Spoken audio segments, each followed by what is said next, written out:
저희들이 어제 지난번에 말씀드린 여주 토지에 대해서 그 낙찰을 받았습니다. 그 낙찰 받은 결과 한번 보여드리고 설명을 드리겠습니다. 자, 사건 번호. 이게 이제 어제 낙찰 받은 부동산 낙찰 영수증이고, 제가 어제 시행사하고 미팅이 있어서 차동수 세무사님이 대리인으로 갔습니다. 자, 이 물건인데요. 사건 번호가 2021 타경 35573. 근데 여기 보시면 임야로 되어 있고, 토지 면적이 4,800평입니다. 4,800평인데 저희들이 왜 이 물건을 선택했냐면, 여주에서 이게 임야지만, 보시면 감정가가 한 10억 정도 되잖아요.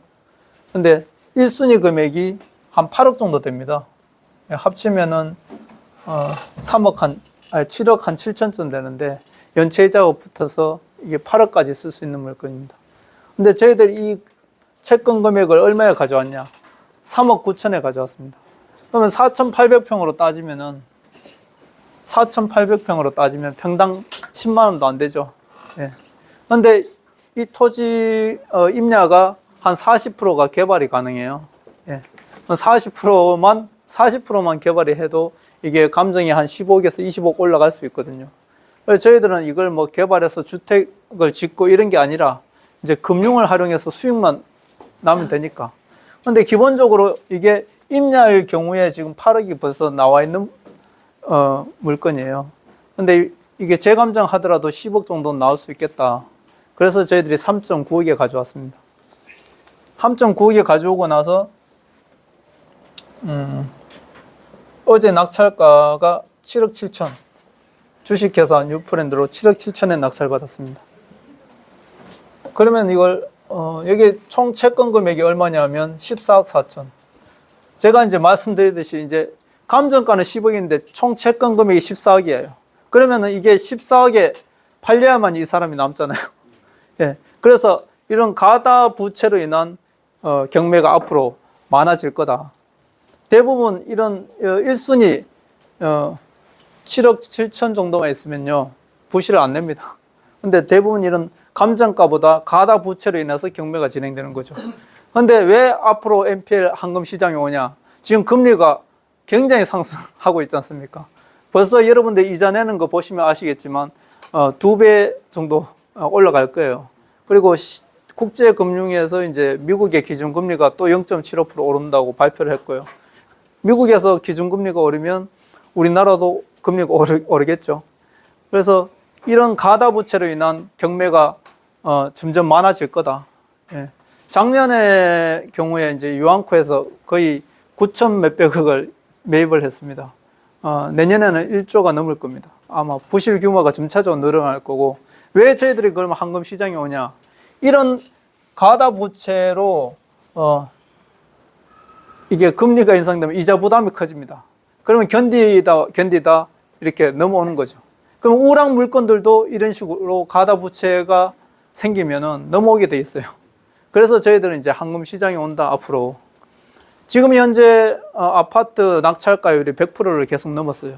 근데 벌써 지방에는 그게 깨지고 낙찰가율이 지금 80% 선입니다. 조금 있으면 60%로 떨어질 거예요. 그게 이제 10년 전의 상황하고 비슷한데요. 그래서 이제 NPL 황금 시장이 올 것이다.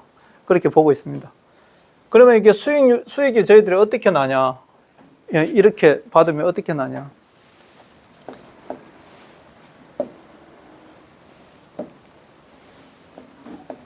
보셨듯이 이제 감정 가격이 10억입니다.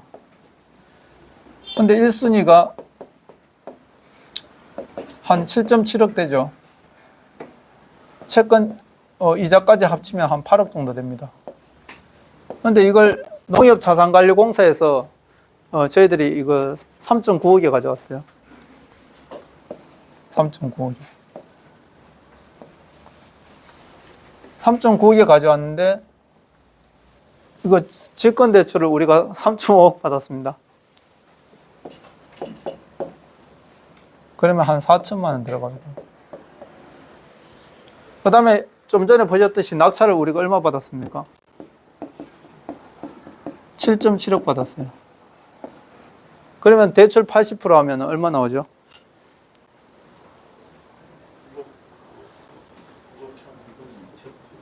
80%. 한 6억 천 정도 되죠. 그러면 우리가 1.6억 들어가야 돼. 알죠? 맞습니까?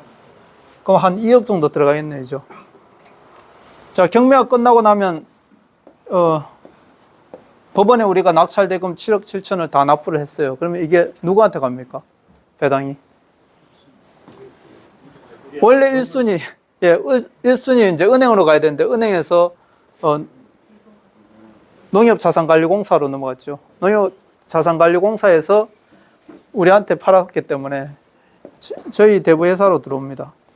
근데 우리가 질권대출을 3.5억 받았지 않습니까? 그죠? 그럼 질권대출 은행에서 3.5억에다가 이자 조금 더 받아가겠죠. 뭐 3.6억에 칩시다. 그러면 얼마 남습니까? 한 4억 정도 남죠. 맞습니까? 그죠? 이렇게 론세일로 채권을 활용해서 우리가 1순위 채권을 활용해서 싸게 사가지고 채권을 활용해서 낙찰받기 때문에 경쟁자가 없습니다. 예, 경쟁자가 없어요. 거의 절대적인 우위에 있습니다. 채권을 사면. 그리고 경매가 끝난 다음에 1순위 채권을 우리가 샀기 때문에 배당이 우리한테 돌아와요. 예. 근데 우리가 질권대출을 활용했기 때문에 질권이 먼저라 했죠. 건저당보다. 질권대출 은행에서 먼저 찾아가고 남는 걸 우리가 배당을 통해 받습니다. 자, 그러면 이거 경매 진행하는데 우리가 채권 사는 거하고 낙찰 비용하고 한 2억 정도 들어갔죠. 예. 근데 경매 끝나고 난 다음에 4억을 돌려받았습니다. 예. 그러면 수익을 우리가 어떻게 내냐? 1년 뒤에 재감정을 합니다. 이걸 정상물건, 이제 경매물건이고 정상물건이죠. 예. 기본적으로 한 8억 나왔는 물건을 이거 인허가 작업을 통해 만들어 가지고 15억에서 20억짜리로 만들 거예요. 예. 그런 다음에 우리가 팔 거예요. 그러면 기본적으로 최소 뭐 한 14억, 그 10억만 받더라도 우리 대출 받은 게 얼마죠? 대출 받은 게 6억 정도 되지 않습니까? 그럼 6억을 빼면은 재감정 받아가지고 또 4억 버는 거예요. 예. 그런 다음에 우리가 매각을 뭐 12억이 하든 아니면 그냥 10억이 하든 이런 식으로 계획을 잡고 움직이는 겁니다.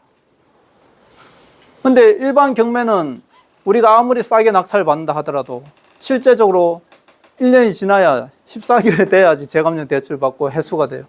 근데 우리가 채권을 활용해서 낙찰을 받으면 이런 공식에 의해서 저희들이 원금을 다 빼고도 남는 거죠. 론세일은. 예. 그래서 이런 걸 저희들이 진행하는 거를 여러분들한테 말씀을 드리고 하나하나 확인을 시켜드리는 거예요.